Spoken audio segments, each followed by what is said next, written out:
everybody's need and not for everybody's sleep. A warm and pleasant good morning to everyone present here. Most respected our Vice Principal Sir, all the teachers and my dear juniors and friends.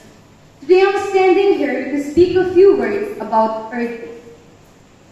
Today we are here to celebrate Earth Day, a special day to honor the planet we call home. Earth gives us so much clean air, fresh water, food, and beautiful nature all around us. But sadly, our Earth is facing many problems like pollution, deforestation, and climate change.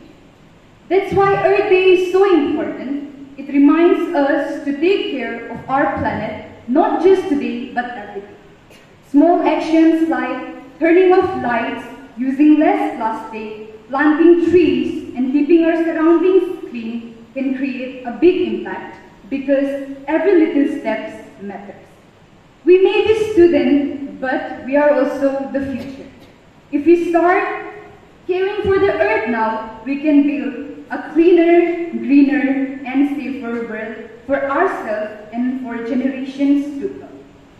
Let's all take a moment today to think about what we can do to protect our planet because there is no planet. So in conclusion, I would like to say that take care of Mother Earth and it will take care of you. Thank you and happy Earth Day.